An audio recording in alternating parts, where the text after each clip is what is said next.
जब गाड़ी बनानी नहीं आती तो 1700 करोड़ फूकने की क्या जरूरत थी।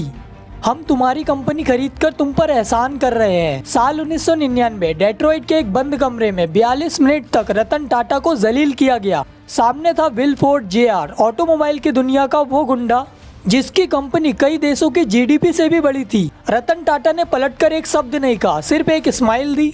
एक ऐसी स्माइल जिसने विलफोर्ड की अगले 9 साल तक नींद उड़ा दी। दुनिया ने हेडलाइन लिख दी थी, the end of Tata dream. लेकिन क्या ये वाकई एक फेलियर था, या रतन टाटा ने उस दिन विलफोर्ड से उनका डेथ वारंट साइन करवाया था? क्योंकि 3285 दिन बाद वही विलफोर्ड उसी डेट्रॉइट में रतन टाटा के सामने घुटनों पर बैठने वाला था। आज हम खोलेंगे वो सीक्रेट फाइल की कैसे एक फ्लॉप बिजनेसमैन ने सबसे बड़े कार एम्पायर का गर्व मिट्टी में मिला दिया। 1990 के दौर में इंडिया की इकोनॉमी खुल रही थी। फॉरेन शिकारी हुंडई जैसे मार्केट पर कब्जा करने के लिए बैठे हुए थे और हम सिर्फ दूसरे देशों की गाड़ियों के पुर्जे असेंबल कर रहे थे। लेकिन रतन टाटा के दिमाग में एक खतरनाक जिद पल रही थी, द 100% देसी कार। उनका सपना सिंपल था, एम्बेसडर जैसा स्पेस, मारुति की माइलेज और डीजल का दम। इंडस्ट्री ने इसे सुसाइड मिशन कहा। एक्सपर्ट हंसने लगे कि अब ट्रक बनाने वाली कंपनी कार बनाएगी। रतन टाटा ने 1700 करोड़ का जुआ खेला। जनवरी 1998 ऑटो एक्सपो में इंडिका से पर्दा उठा और पूरी दुनिया सन्न हो गई। सिर्फ 7 दिन और 1,15,000 ऑर्डर्स। रतन टाटा को लगा कि वो जंग जीत चुके हैं, लेकिन दोस्तों असली तबाही तो शुरू होना अभी बाकी थी। जैसे इंडिका सड़कों पर उतरी, रतन टाटा का ड्रीम एक डरावना सपना बन गया। कंप्लेंट्स की बाढ़ आ गई, इंजन से अजीब सी आवाज आना, गियर बॉक्स का अटकना, एसी का फेल हो जाना। लोग शोरूम के बाहर चिल्ला रहे थे, ये एक कार नहीं, एक लोहे का डब्बा है, डब्बा। लेकिन क्या ये सिर्फ एक टेक्निकल फेलियर था या फिर ये एक प्लांट सोबोटेज? कहा जाता है उस वक्त के ग्लोबल जाइंट ने टाटा को क्रश करने के लिए एक सीक्रेट प्रोपोगेंडा छेड़ दिया था। लोकल मैकेनिक्स और डीलर्स को इन्फ्लुएंस किया गया, टाटा की गाड़ी मत छूना, रास्ते में धोखा दे देगी, ताकि डर के मारे लोग फॉरेन ब्रांड्स की तरफ भागे। रिजल्ट, पहले ही साल में 500 करोड़ का भयानक नुकसान हो गया। टाटा मोटर्स के अंदर ही बगावत शुरू हो गई। बोर्ड रूम में उनके अपने लोग कहने लगे, इस कूड़े को बेच दो। रतन टाटा के पास कोई ऑप्शन नहीं बचा था। वो डेट्रॉइट गए अपनी औलाद का सौदा करने, लेकिन वहाँ उनकी सिर्फ बेइज्जती हुई। विलफोर्ड ने उनको बहुत नीचा दिखाया, लेकिन वही बेइज्जती रतन टाटा के लिए फ्यूल बन गई। उन्होंने डील कैंसिल की और वो वापस आ गए। इंडिका के बाद टाटा ने हर रोने वाले का मुंह बंद कर दिया। इंडिका V2 आई और हिट हो गई। लेकिन रतन टाटा का असली विजन तो अभी बाकी था, द नैनो, सिर्फ 1 लाख में कार। दोस्तों जरा सोचिए कि अगर हर इंडियन के पास कार आ जाती तो ग्लोबल ऑयल लॉबी और फॉरेन कार जाइंट्स का क्या होता। यहाँ से एक ऐसा खेल शुरू होता है जिसे हम कह सकते हैं the plan murder of dream. एक ऐसे प्रोजेक्ट को क्यों रोका गया जो हजारों लोगों को नौकरी देने वाला था। ममता बनर्जी का सिंगूर आंदोलन सिर्फ एक जरिया था। कुछ इनसाइडर का दावा है कि प्रोटेस्ट को फंड करने के पीछे वो इनविजिबल हाथ थे जो नहीं चाहते थे कि इंडिया ऑटोमोबाइल सेक्टर का किंग बने। गाड़ियां सड़क पर आई तो अचानक नैनो में आग लगने लगी।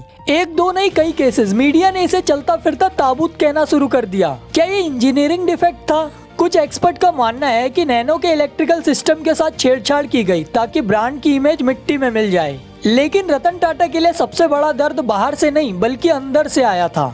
उनके अपने लोग उन पर भरोसा खोने लगे थे। टाटा मोटर्स के टॉप एग्जीक्यूटिव में 2 फाड़ हो चुकी थी। कुछ पुराने गार्ड दबी जुबान में कहने लगे थे, चेयरमैन का दिमाग खसक गया है, वो कंपनी को रोड पर ले आएंगे। बैंक ने सपोर्ट बंद कर दिया। शेयर मार्केट में इन्वेस्टर ने सेल रेटिंग दे दी। टाटा पूरी तरह अकेले पड़ गए थे। दुनिया उन्हें फेल्ड चेयरमैन घोषित कर चुकी थी। विलफोर्ड की वो बात सही साबित होती दिख रही थी कि तुम्हें गाड़ी बनानी नहीं आती। लेकिन सितंबर 2008 पूरी दुनिया की इकोनॉमी मिट्टी में मिल रही थी। लेहमान ब्रदर्स डूब चुके थे, लेकिन रतन टाटा के लिए ये क्राइसिस नहीं, once in a life time opportunity थी। वही फोर्ड मोटर जिसने 1999 में रतन टाटा से औकात की बात की थी, आज खुद बैंकरप्ट होने की कगार पर थी। उनके पास अपने वर्कर को देने के लिए पैसे नहीं थे। फोर्ड के 2 सबसे आइकॉनिक हीरे जैगवार और लैंड रोवर उनकी अपनी गले की फांसी का फंदा बन गए थे। यहाँ आता है रतन टाटा का सबसे बड़ा मास्टर स्ट्रोक। उन्होंने बिना किसी गुस्से के फोर्ड को एक ऑफर लेटर भेजा $2.3 बिलियन का। दुनिया हैरान थी। वॉल स्ट्रीट के एनालाइजर कह रहे थे टाटा पागल हो गया है। नैनो के बाद अब JLR इसे पूरी तरीके से डुबा देगा। लेकिन क्या ये रतन टाटा की गलती थी या फिर उन्होंने फोर्ड को उनके ही जाल में फंसा लिया?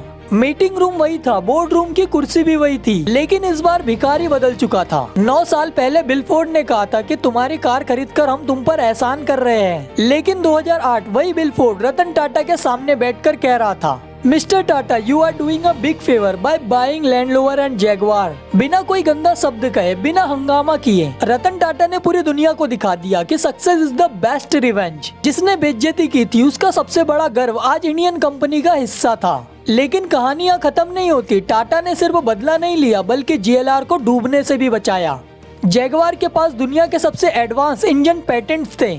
आज सफारी, हैरियर, नेक्सॉन में जो आप सॉलिड बिल्ड क्वालिटी देख रहे हैं वो JLR का ही DNA है। सबसे शॉकिंग बात, टाटा मोटर्स का 70% रेवेन्यू सिर्फ JLR से आता है। जब इंडिया में मार्केट ठंडा होता है तब चाइना और यूरोप में बिकने वाली रेंज रोवर टाटा की बैलेंस शीट को ग्रीन रखती है। जहां फोर्ड ने JLR को वेस्ट समझकर फेंक दिया था, वहां टाटा ने उसे 3 लाख करोड़ की वैल्यूएशन तक पहुंचा दिया है। इसे कहते हैं असली विजन। दुनिया जिसे मिट्टी समझती थी, टाटा ने वहां से सोना निकाल लिया। रतन टाटा की ये कहानी हमें सिखाती है कि बिजनेस सिर्फ दिमाग से नहीं, कैरेक्टर से भी चलता है। जब दुनिया आप पर थूके तो उसे फ्यूल बनाओ। और सबसे बड़ी बात, एक इंडियन को कभी अंडर एस्टिमेट मत करना। फोर्ड आज इंडिया छोड़कर जा चुकी है, लेकिन टाटा आज पूरी दुनिया पर राज कर रहा है। दोस्तों, आपको क्या लगता है, नैनो को जानबूझकर फेल किया गया था? कमेंट में अपनी राय जरूर बताइए। और अगर आप रतन टाटा के फैन हैं तो कमेंट में प्राइड ऑफ इंडिया लिखना ना भूलें। और वीडियो अगर अच्छी लगी है तो लाइक कीजिए, चैनल को सब्सक्राइब कीजिए। धन्यवाद, मिलते हैं अगली वीडियो में।